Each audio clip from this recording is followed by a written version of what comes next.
Hello everyone, this is John Kogan. I'm the CEO of Proformative, the online community for corporate finance, accounting, treasury, and related professionals. I would like to welcome everyone to today's webinar entitled How New Technology is Changing the Role of Corporate Finance. With the significant changes in business technology and the economy, the role of finance leaders in planning, decision-making, and driving technology adoption at their companies has never been more crucial. New technologies such as cloud, mobile, social, big data, and analytics are creating new challenges and opportunities in areas under the responsibility of the CFO and the folks who work for the CFO. So how do finance leaders understand and effectively satisfy the technology needs of those at their companies who drive both efficiencies and top-line growth?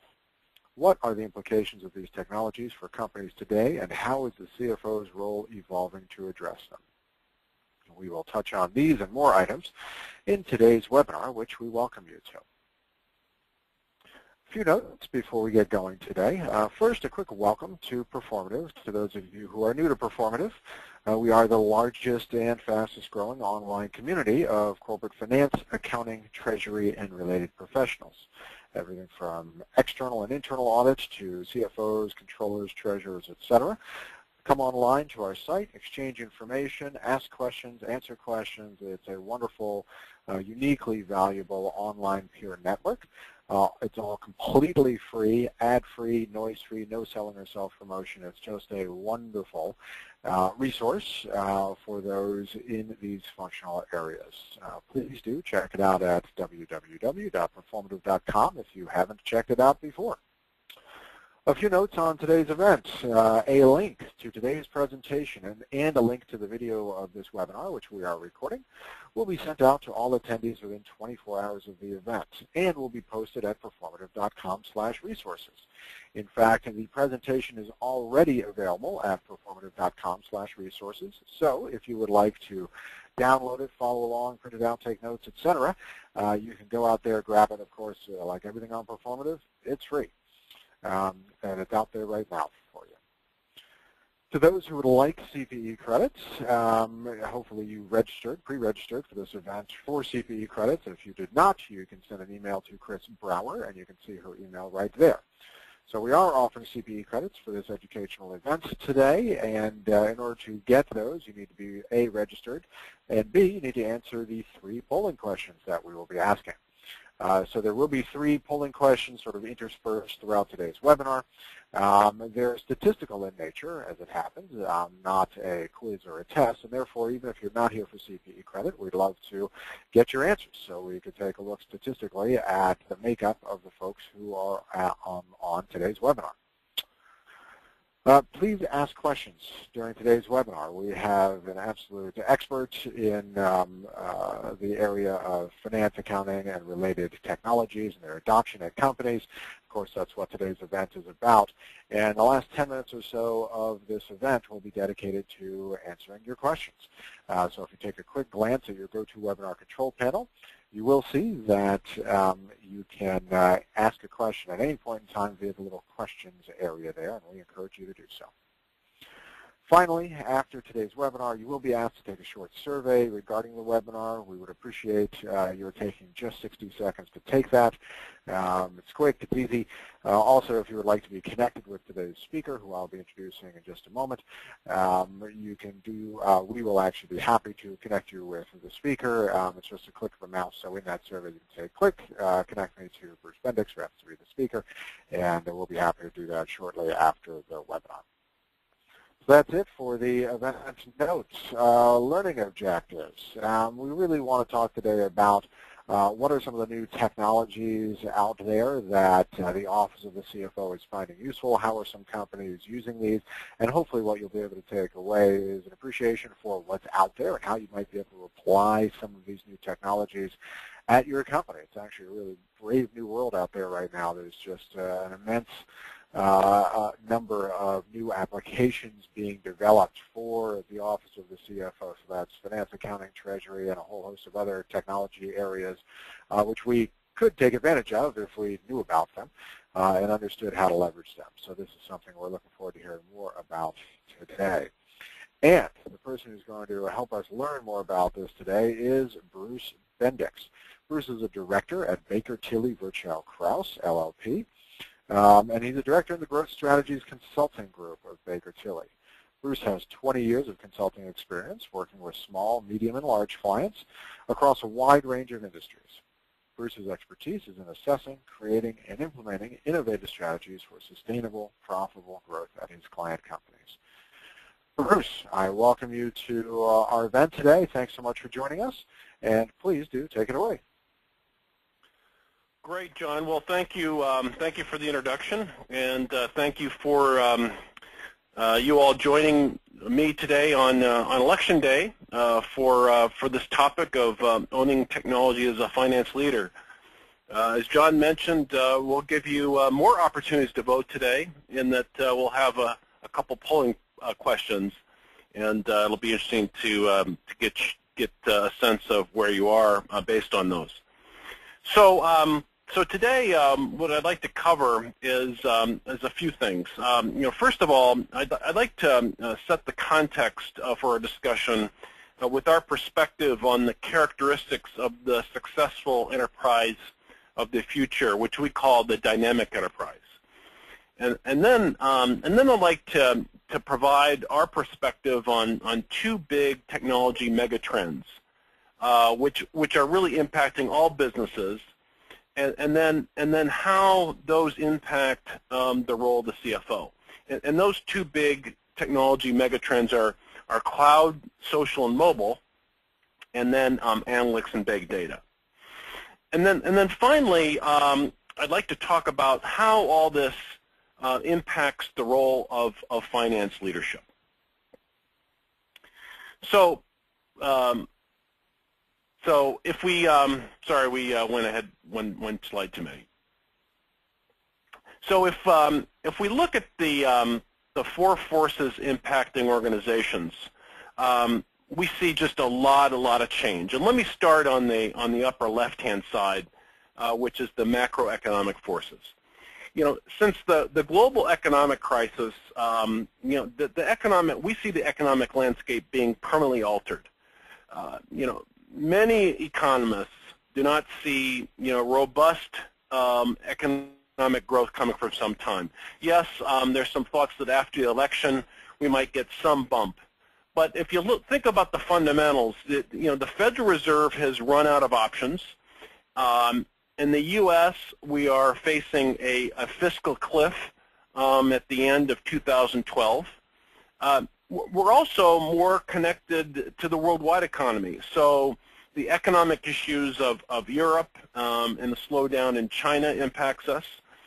And all this is somewhat unusual because normally, we've had slowdowns where we could count on a recovery in a relative short term. In this case, we see that companies need to change their strategies to adjust to a new normal of slower growth and also prepare for the possibility of future shocks. If we move to the right, the other dynamic we see is a changing competitive landscape. Of course, global competition is old news, but what we're seeing now is companies moving into new industries and redefining them, and in doing that, destroying the incumbents. Look at what the disruptive strategies by Apple and Google, Netflix, and Amazon have done to companies like BlackBerry and Microsoft and Blockbuster and Borders. First we were seeing this in just digitally based industries, but now we're starting to see this happening everywhere. The third trend on the lower right is the changing of the workforce. Now we have several generations within the same workforce and a significant diversity in terms of values, motivations, and comfort with technology. Baby boomer executives see the world very differently from the millennials, and companies need to adapt to this change. Furthermore, the need for talent is growing, and the supply and demand balance is shifting in favor of talent. I'll talk a little bit more about talent with regards to these changes and the role of the CFO in the finance organization a little bit later in our talk today. But today we're going to spend our time on the fourth trend, which is technology. And in technology, we're seeing very big trends and changes, which is going to affect the role of the CFO. You know, when we think about how companies respond to these changes, they have a choice. They can fight or embrace these changes, and we see companies in all four of these quadrants. You know, on the upper left-hand side with the fight, change, active, we see a lot of companies that choose to fight change through protection and regulation. These are companies and industries that have a lot to lose against the changes that we've talked about, and they seek to build, you know, essentially walls and moats with the assistance of government and big-time lawyers to, you know, to protect them. You know, think of, you know, the entertainment or music industry, financial services, healthcare. But we're also seeing it in some small industries. I just heard something the other day about the taxi industry. Was fighting some of the innovation that's now enabled through smartphones and actually kind of part-time unlicensed drivers to provide point-to-point transportation solutions. They're fighting that through regulation so that those solutions don't get a hold. You know, we see these kinds of strategies working in the short term, but in the strategy, it's not going to be sustainable because the gulf between the external and the internal worlds will only get greater. You know, there's other companies on the lower left that just kind of pretend the change will go away. It's denial, and it's a common human condition. It's rooted in our brain chemistry. You know, when ideas get challenged or they don't represent what's familiar to us, you know, we feel a cognitive strain, and consequently are more likely to believe that information to be bad or false. That's been proven by psychologists. You know, it's not exclusive only to the executive suite, but it lives very comfortably there. You know, maybe the high compensation of executives is to blame. You know, Upton Sinclair once wrote, you know, it's difficult to get a man to understand something when his salary depends on him not understanding it. And I think we see some of that behavior every once in a while. A third group of companies on the lower right, you know, they see change coming, but they simply hope that they can adapt without really addressing what they need to change. You know, they say, well, challenging times have come, and because we've survived, I guess we were good at it. But their limited experiences makes them overconfident. Not a good strategy in itself. So, you know, finally, and what we advise companies to become is a dynamic enterprise where they see the change and they adapt to it. You know, as Jack Welch said, you know, accept reality as it is and not as you want it to be. You know, but more importantly, they respond to those changes, and the response to those changes is really, you know, our dynamic enterprise point of view. For those of you that are interested in that, you know, please get back to me, and I can provide you a white paper that talks further about the dynamic enterprise. So today, you know, we're going to talk about the rapid new technology and the changes that are happening there, and I'm going to start with kind of a discussion of convergence, and because you know, all these technologies are converging in the cloud, and the way I see it is that this is essentially the kind of electrification moment of the IT industry. So what do I mean by that? Well, you know, if you think a century ago, you know, we had a major technology shift going from steam power to electric power. And if you think about the huge changes that occurred because of that change, We went from a situation where factories were built with huge pulley systems, such that power was conveyed from a central point to these co-located machines. And now with the electric power, we had the ability to motorize each machine, making them more decentralized. This changed processes and enabled new products and new industries. And in a similar way, we see that this technological convergence in the cloud is going to have implications that we don't even know yet, but we know they're coming. We'll talk about some of those, but just think even about what's going to happen with the role of the office. The role of coming to a central location to work is going to, dramatically change because of this. And the other thing we see, which I think is similar to the electrification point in time, is that the early users will tend to be the ones that benefit the most. And the reason for that is that they're going to be ahead of the learning curve, and they're going to continue to stay ahead and take advantage of those changes. Conversely, the laggards, will be likely the perpetual laggards, and may be but destroyed by some of these industry changes. So let's talk first about the essence of this, the hub of this convergence, which is cloud computing in itself. So to be clear, cloud computing, to define it, is the use of computing resources, both hardware and software, that are delivered as a service over a network. Okay, and cloud computing has three fundamental models. The most basic is what's known as infrastructure as a service.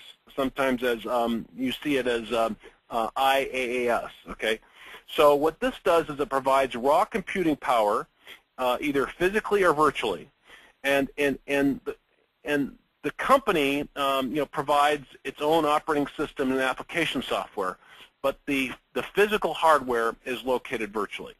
So companies like Amazon, Rackspace are in that kind of business of providing this infrastructure as a service. The second variation we have is called platform as a service, and here the model gets extended so that the service provider provides a computing platform. So more than just the hardware, they will provide the operating system, they'll provide the programming language execution environment, and they may provide the database, a web server. So going beyond just hardware to that computing platform. And examples may include, Force.com, Microsoft Azure are all examples of that kind of service. And then the final and the most complete of these cloud computing models is software as a service, also known as SaaS sometimes, where the applications themselves are run in the cloud. And within that, there's actually two submodels of software as a service. There's one that's known as single tenant, in which there is still a kind of a one-to-one relationship between the user and provider. There's a dedicated piece of code for a particular user or company. But better economics actually come from something known as multi-tenancy, in which there is one set of code that's shared amongst all users, and the infrastructure, the updates, the maintenance are all shared across all users. That provides some significant cost advantages. So two models of cloud computing. So we think about the significance of cloud computing. It's important to understand that it's not just the technology, but what it enables. Shown here is Peter Finger, who's written a lot about the implications of cloud to business processes. And there's a couple things to keep in mind. The first is that in the past, just because of the nature of IT technology, we've had to kind of essentially ossify processes, if you will. We had to make them less flexible because they had to fit into the technology that we had available. This new cloud technology will enable what we believe is to be kind of a third wave in business process management, where implementing a new process is going to be very easy. It'll be as easy as querying a database, for example. And what this will provide is the ability for mature companies to capture the advantage of newcomers, because now they have the freedom to tailor processes changes, specifically to market conditions. And at the same time, startups can build from scratch systems that will keep them forever young. So big implications on processes. The other implication on cloud is that now IT is out of the four walls of the IT department. So you're going to see a plethora of cloud-enabled processes that will essentially be too cost-effective and productive to ignore. And so if the IT is now out there instead of in the four walls, the old constraints of being tied to your desktop or lack of data will go away. So think of how this is going to imply and change the notion of having an office, for example. It changes significantly if you aren't tied in from that standpoint. The third change is that it democratizes IT. All this capability and integration that's happening at the cloud level means that the IT advantage of large companies is essentially gone. In fact, I could argue that the economics of scale can work in reverse, because now companies can have access to very powerful converged solutions, and larger companies by nature are slower moving, and so smaller, faster, nimbler competitors can take advantage, seize advantage faster. So just a few more observations to share about cloud. Cloud platforms, are going to be the enabler behind mobile, social, big data, and other solutions. They also contain fewer technology stack components than on-premise solutions. So the maintenance and development costs can be considerably lower in the cloud space.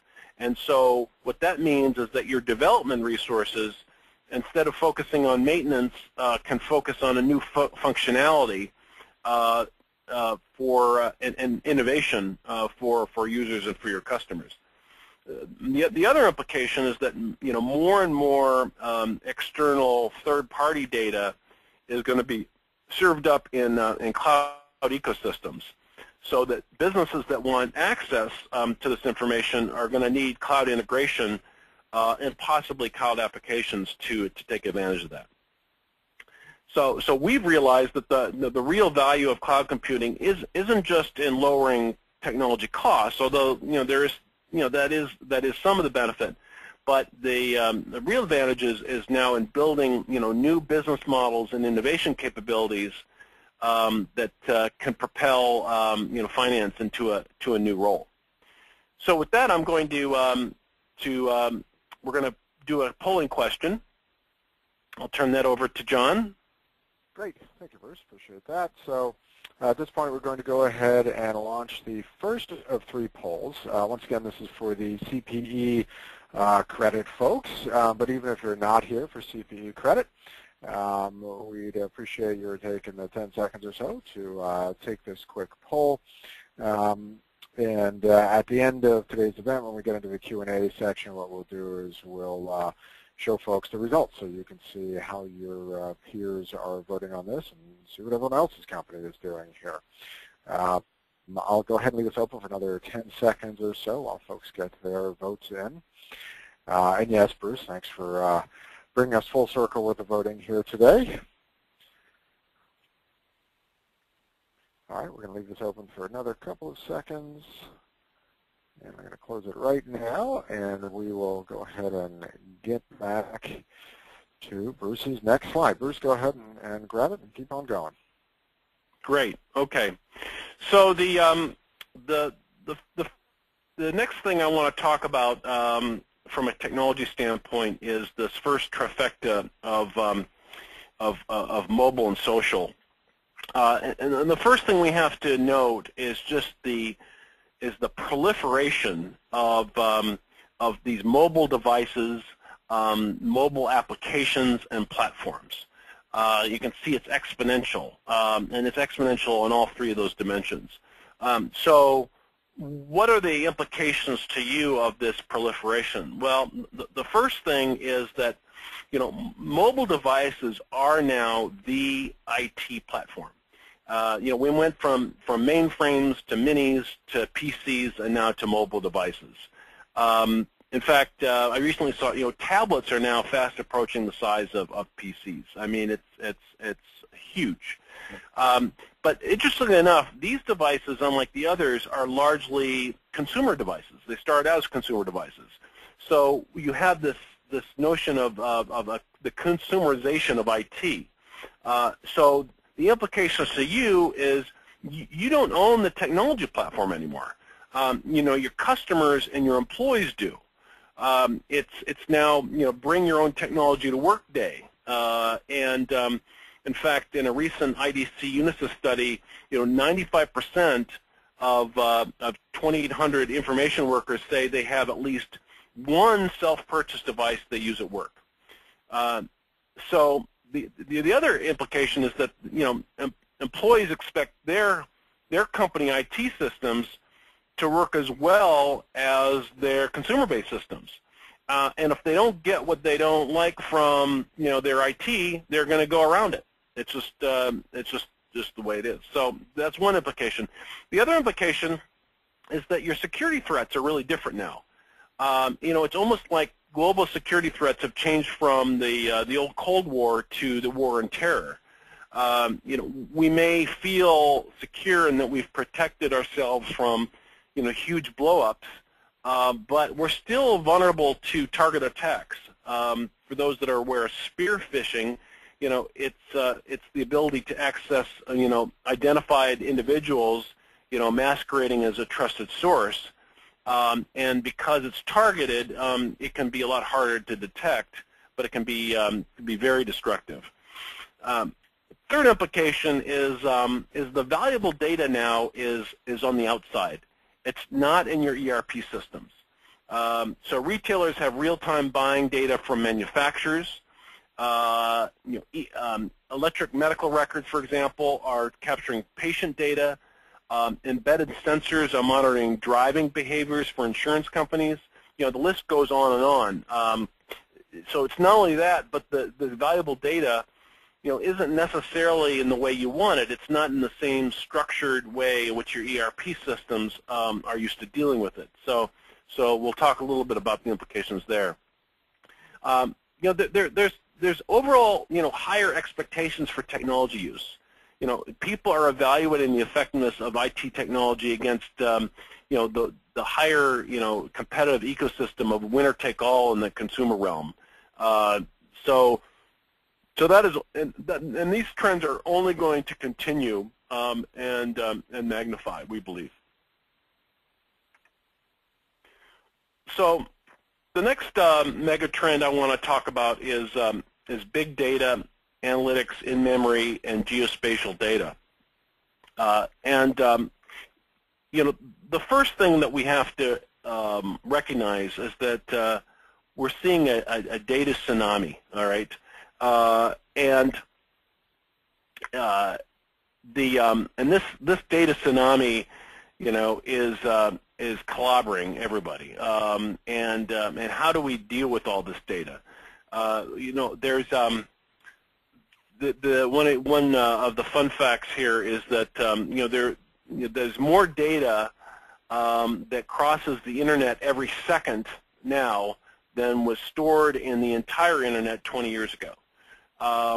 That Walmart, for example, gets 2.5 petabytes of data every hour. Well, what's a petabyte? Well, a petabyte is 1 trillion bytes, or equivalent to 20 million filing cabinets. So this is happening every hour. So the amount of data is just tremendous. But significantly, this data is exploding in volume, but it's exploding in variety and volatility and velocity as well. The variety is such that 80% of this new data is coming in these non-traditional forms, such as Twitter and blogs and web streams and location-based. When you think about it, Facebook, wasn't didn't start till 2004, and Twitter in 2006. So all these data sources are just relatively new, and they're and tremendous amounts coming from it. The other interesting thing is the velocity of this data and the importance of the velocity, because it's not only the amount of data, but it's how but looking at this data kind of on a real-time basis. There was a case study of several from MIT Media Lab that used cell phone and mobile data to be able to predict Macy's Black Friday sales, and they were able to do that essentially real time, much faster than the store themselves was able to report that. So think of the value of that information coming before even the store knew it, by looking at something as the number of cars parked in the parking lot.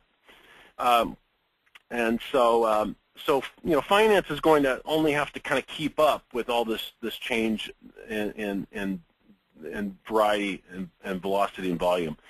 So where is all this data coming from? Well, we start with our ERP systems, but then around that, we have CRM data now, POS data, RFID tags, web tracking data. This may be extensions to the ERP data that you've been collecting. But now it's all this new age external, internal data that's coming from multiple sources, and the variety and the velocity and the volatility of that data is very significant. So what are the challenges that managers are having with all this? They're having challenges in the following ways. One is they're challenged by having lack of insight, because they don't have the information they need, and sometimes that it's because that data is in places that they can't get to, which is the other access, which is inefficient access. 1 and 2 don't have access to the information need to do their jobs, and the other is the ability to predict. 3 and 4 say that they would like more predictive information to drive better decisions. Take for example, your traditional forecast. Maybe you took last year's actuals and increased it by 5%, or maybe you used seasonality adjustment for your plans. What we're now seeing is organizations using predictive technologies and models to look at large amounts of factors to help them better forecast and increase the accuracy of those forecasts. So I want to talk now about the other implication these technologies, and that is how they impact processes and how they impact then new business models. And the example on processes, I've actually done a lot of work in the credit union business, and we've looked at what the impact of cloud and all these technologies has on a number of their processes. And one we just happen to look at is the auto loan quote process. And and today it works like like as shown on the slide here. The applicant can go to the credit union and meets the branch officer, and they fill out these forms, and they need physical evidence, and there's a wait several days, and to get approved, and and the credit union, is on the other side, verifying income and employment status, getting credit scores, running these models. All this, takes significant time before you get a loan quote. Let's look at how these technologies are changing this whole process.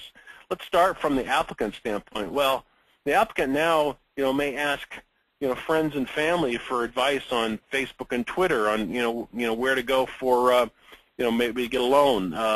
The applicant can go on Yelp. They can do research on different rates using bankrate.com. They can then go, to essentially a virtual lending source, Lending Tree, to get multiple quotes that will bring multiple quotes from, various lending sources. No need to do things in paper. We can scan documents, and we can get and we can get quotes, and we can actually sign them, virtually. So significant changes from that side. If you think about it from the credit union standpoint, credit unions now will get these quote requests via Lending Tree.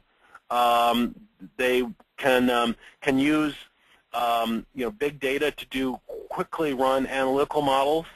They can provide a quote instantly and get sign that. So you can see significant changes in just this process that have implications not only to customer service, but also to the cost of the process. And those that don't adapt quickly to this are going to quickly find themselves uncompetitive.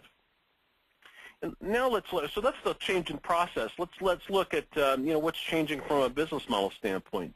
And we like to use this case study. We call them the killer bees. So we start with some very well-established pre-internet business models. Blockbuster, Best Buy, Borders. These were all the darlings of their industry before the internet. Very well respected and really did quite well.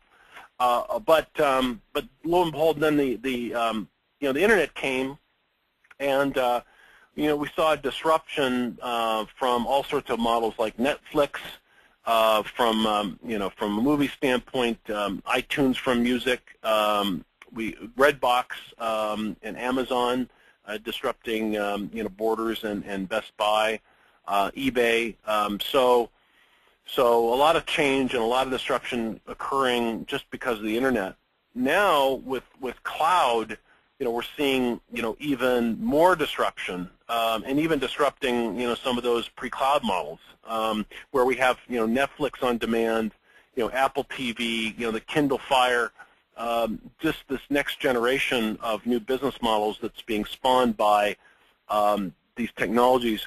And we're going to only continue to see, I think, this proliferation of new business models being enabled by these technologies. So at this point, I've kind of given you the kind of the overview of these technologies, how these technologies are impacting processes, and how those processes are impacting business models. And so I hope you get a sense of the significant change that's going on in the opportunities that are there.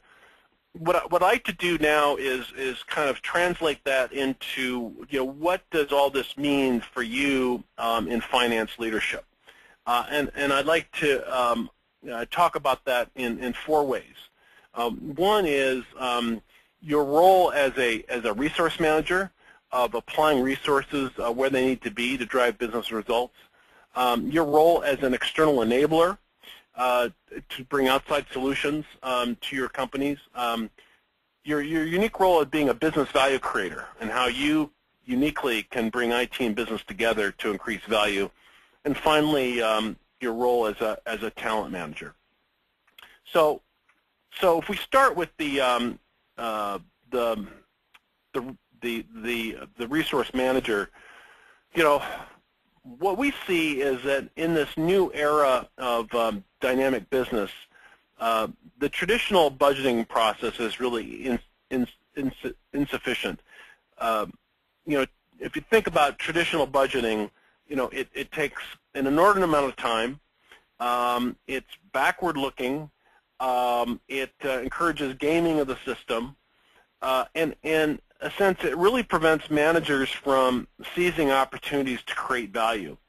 The other element of some of our assumptions is that, and this, by the way, was written about by Clayton Christensen in last week's Sunday New York Times, is that a lot of the models around on finance and budgeting were developed in the era where money was scarce, capital was scarce, and we are in a different situation now where capital actually is fairly cheap, but what is scarce is talent, and so changing and thinking about how we move our processes to think about what really is scarce, I think is a very valid concern.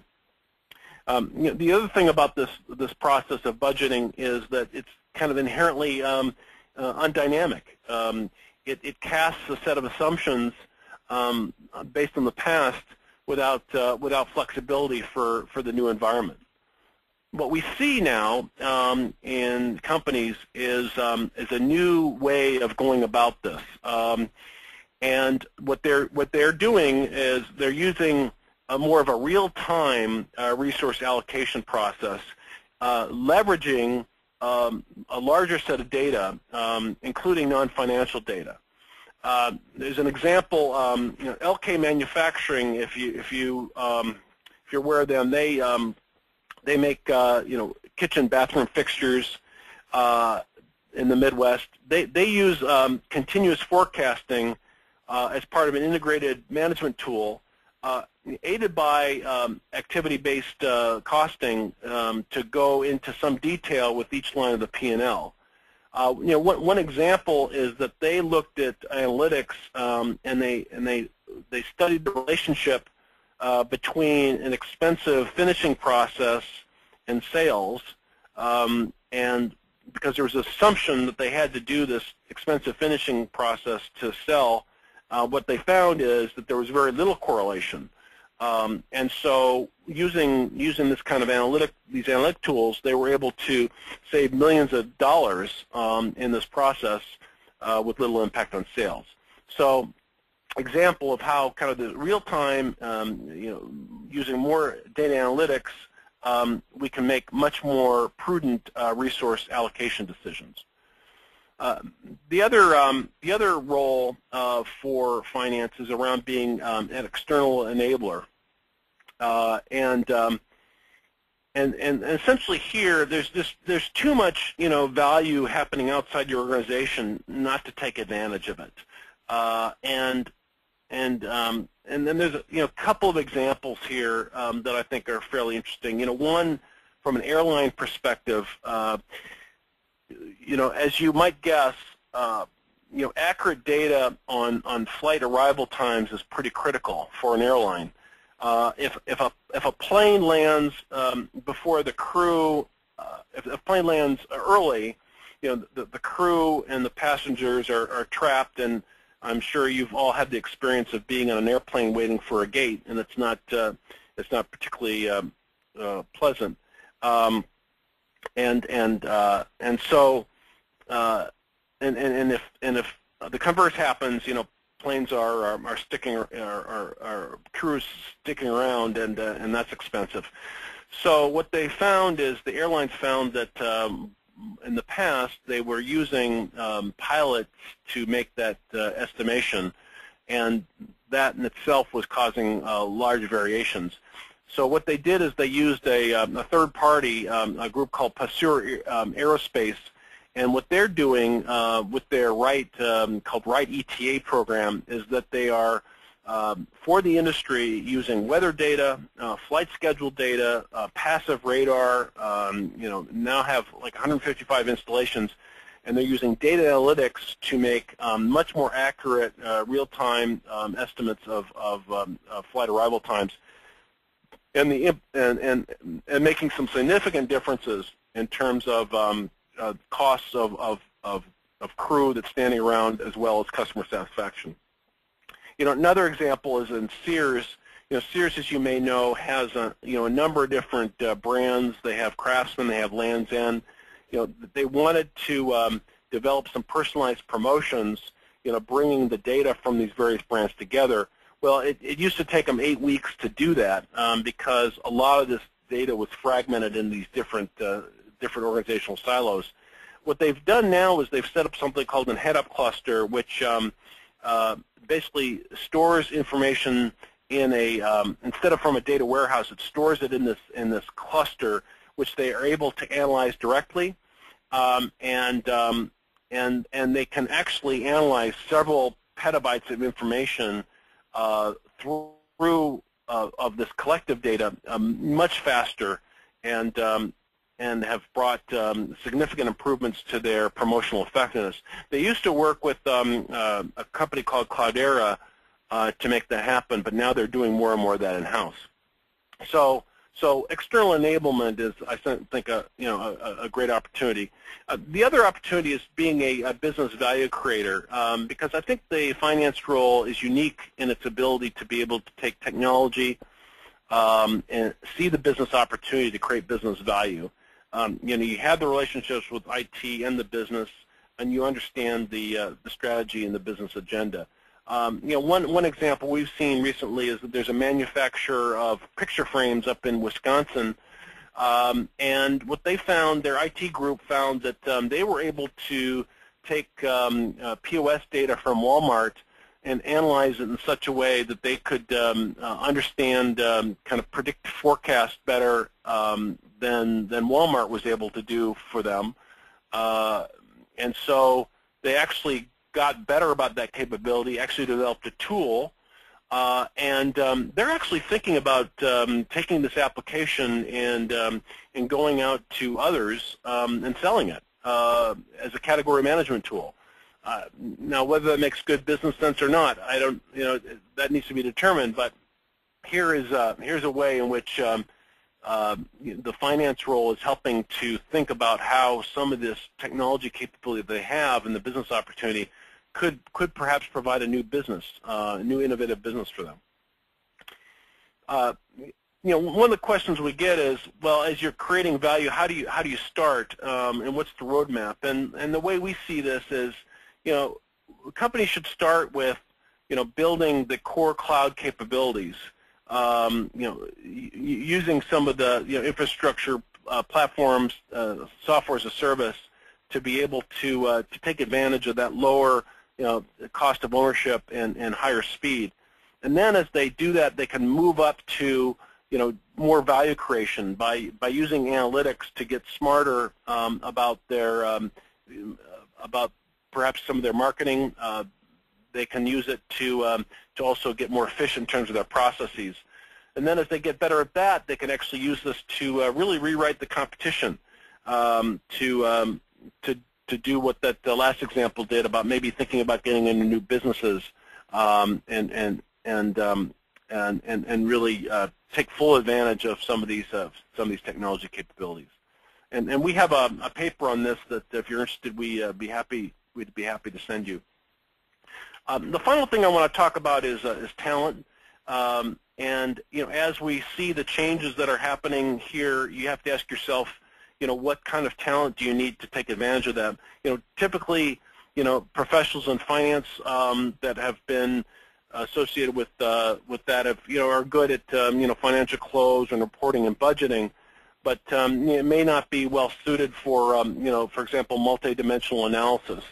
And so when we think of where we're going from to in terms of talent, I think we're moving from expertise around data center operations, for example, and moving towards people that are comfortable with designing and deploying mobile applications, because that's a lot where the IT is going to be now.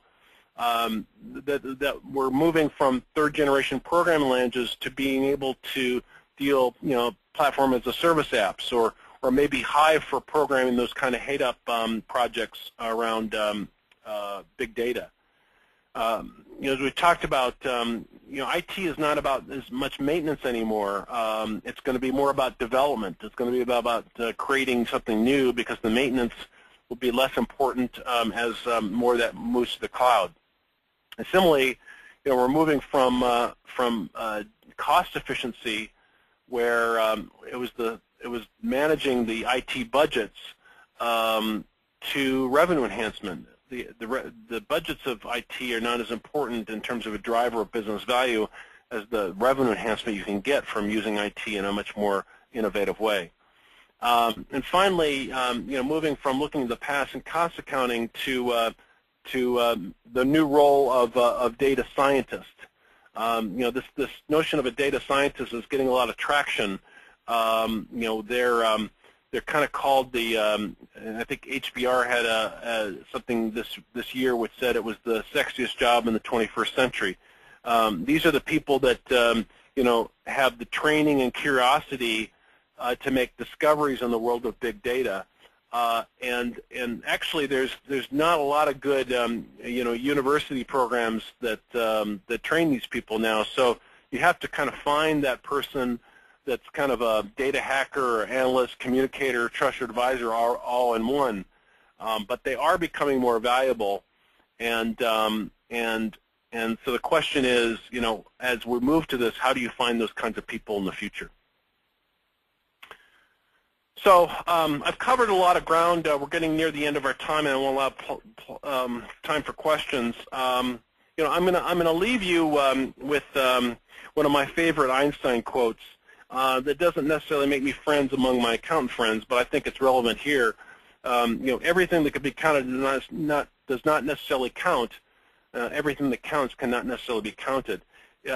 In a dynamic world, we really do need to pay attention to what counts and what doesn't, and that these new technologies are providing challenges and opportunities that are not captured in your ERP systems.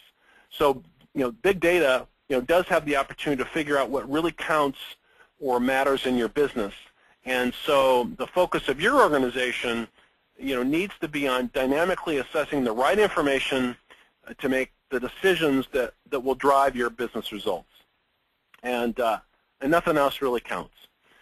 So with that, I'm going to turn over to John for Q&A.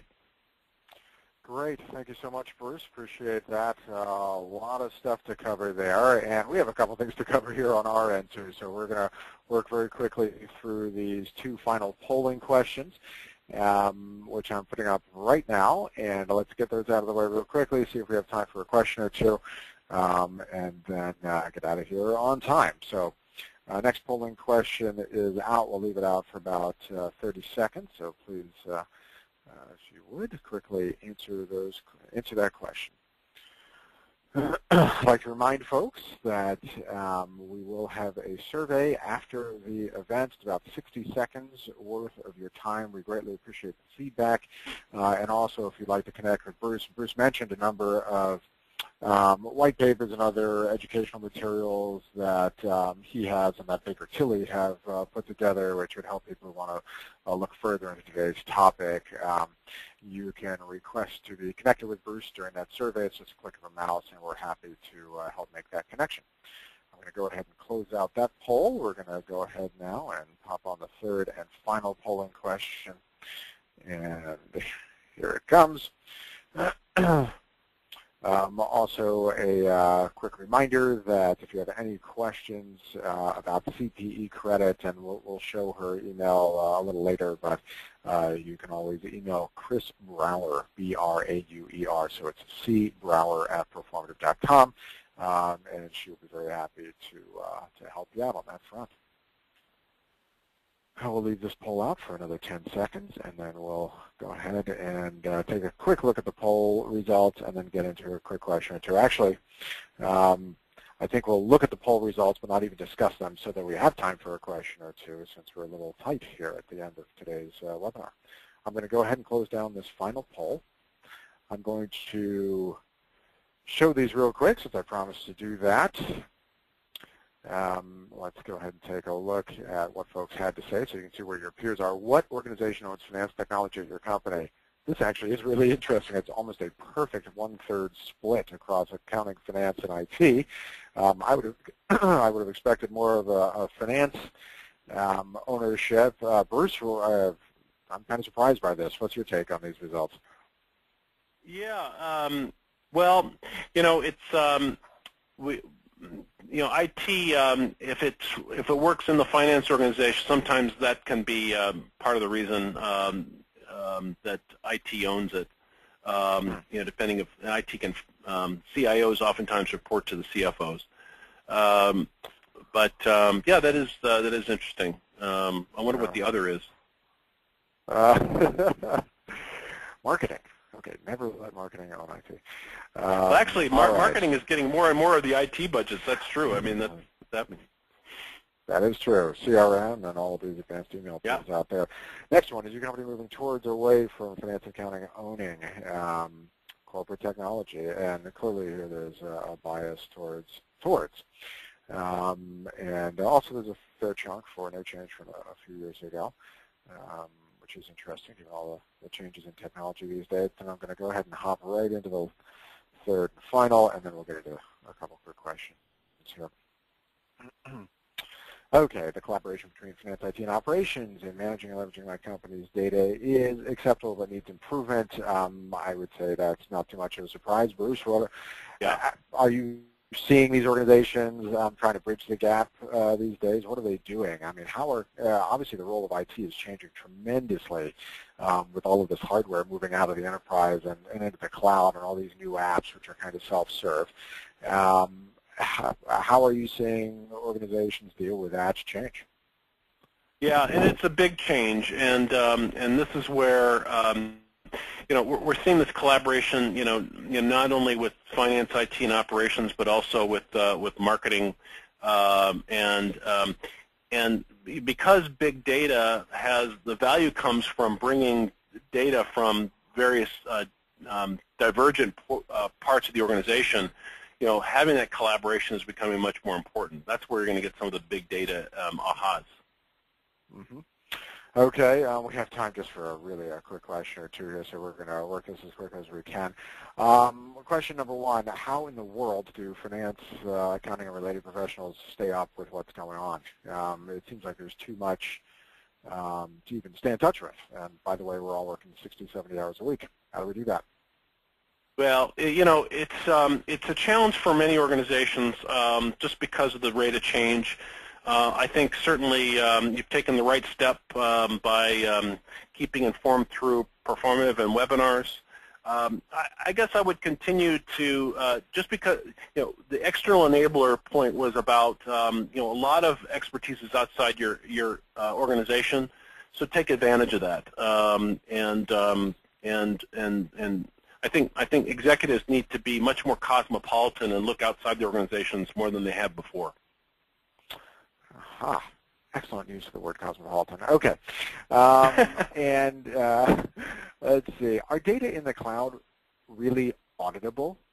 I mean, is there, is security so well known and controls so well considered that, we can rightfully say, yep, that's just as good as the data within my four walls and have that. Yeah, it's interesting. We looked at security with the credit union business, when it came to cloud, and actually, because there are, well understood standards on security, the cloud vendors actually have a very strong interest in making sure that their solutions are secure. And when we look at breaches of security, for example, it's really there aren't that many. They're few and far between. So sometimes the security aspect gets kind of becomes a red herring. But that said, you need to look into it. But there's clear economic incentives for the vendors to provide that. Right. Okay, and with that, we've got about 1 minute left. I'm going to go ahead and wrap it up real quickly and ask the folks who are still online to stay just to give quick feedback in our survey, which we greatly appreciate. First off, of course, thank you so much for Bruce Bendix for your time and great advice and insight today. We really appreciate that. Oh, that's my pleasure. Thanks for the opportunity. You bet. Here you can see contact information for Chris Brower if you have any CPE questions. Also, you'll be prompted to take a short survey in just a moment. We would also like to thank our friends at Baker Tilly for sponsoring this event. Not only did they connect us with Bruce, who provided great advice and insight based on just decades of experience, but also it's thanks to their support and support of folks like Baker Tilly that we're able to do everything at Proformative at absolutely no cost to the users, which is an absolutely wonderful thing and something we greatly appreciate being able to do. So a great thanks to Baker Tilly. Also, if you'd like to be connected to Bruce or Baker Tilly, we make that really easy in the survey that you're just about to see. So with that, we're going to wrap it up and send everyone on your way. Don't forget to vote. Have a great week, and we'll see you back again at another Proformative event or online at proformative.com. Thanks all.